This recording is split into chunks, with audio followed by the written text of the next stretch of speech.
Here's another example of a part number search.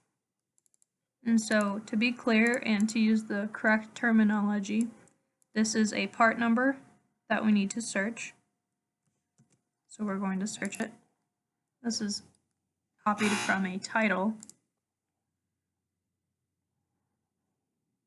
So in check listings, running listings mode, we'll paste our part number.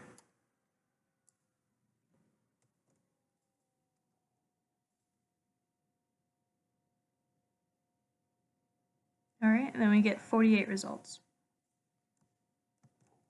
If I paste that part number in there, I'll still get 48 results, but then I can see the part number I copied in the first place to make sure that I'm only looking at the correct one. So I've searched my part number. Now I need to check for item variations. Because this is a singular part number, there's only one, I don't need to look for part number variations. I will exclude those from my search, or I will exclude them from recording my information. So for this part number, it looks like we've got a couple variations here. We've got a spoiler mechanism, which looks like this, and then we've got a spoiler motor that looks like this. So that's two item variations. And so right away I can say that if they share the same part number and they have a mechanism plus motor, that's one variation, or if they just have the spoiler motor, that's another variation. So we're going to check on these two. We'll check the the motor mechanism first. And so I'm going to count 1, 2, 3. Now I've skipped some of these in here. I skipped the ones that have two part numbers, which means that it's not exactly the same as my part number search. And then I've skipped the ones that are motors, because they're not the variation that I'm specifically counting right now.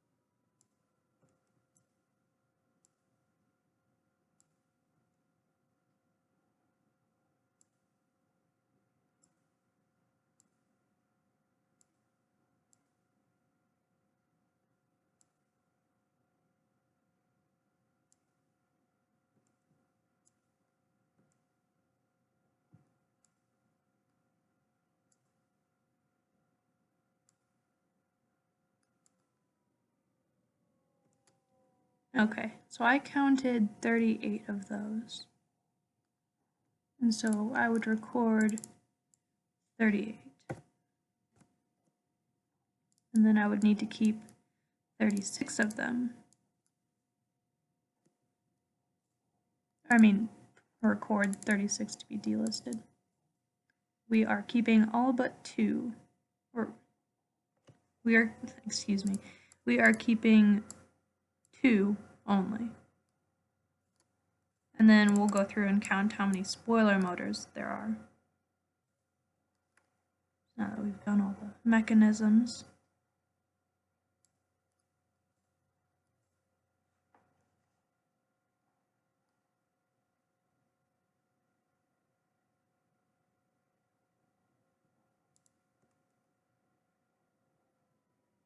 Looks like there are only 2. 2 spoiler motors by themselves. And so that means we're going to keep all of them. And so we get rid of 0. Okay, what about those part numbers that were doubled? Okay, well, actually, if I look up just this part number, the other part number search has already been done before, down here. And so then if I search this,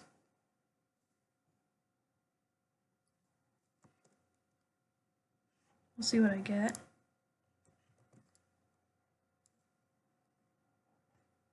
All right, we've got 3 results. We want to make sure all of them match our part number.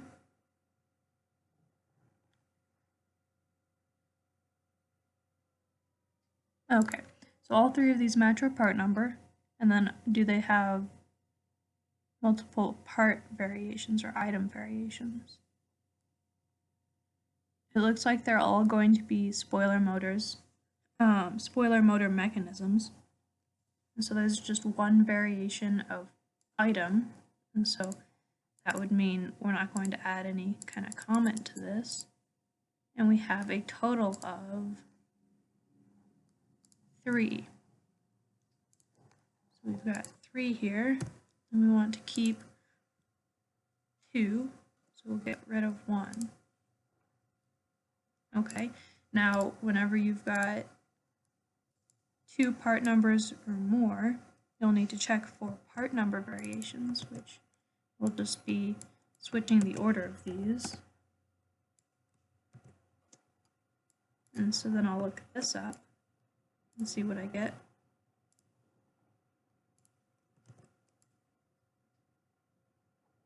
Okay, I get no results. So I can actually delete this row because I have 0 and 0. And so this is it. We don't have any item variations. We don't have to record the part number variations. So that's how you correctly address a situation where you've got multiple part numbers showing up when you only searched one, and then when you've got multiple variations, and then what to do when you find this number duplicated on the page.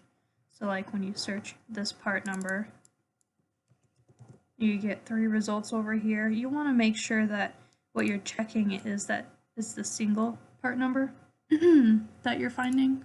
So if I search this part number to see if I need to record data for it, and I see, oh, there's 3 results. So I don't want to stop there. I want to make sure that these 3 results are exactly only this one part number. So, because when I check and I see this isn't the same as just trying to record for this.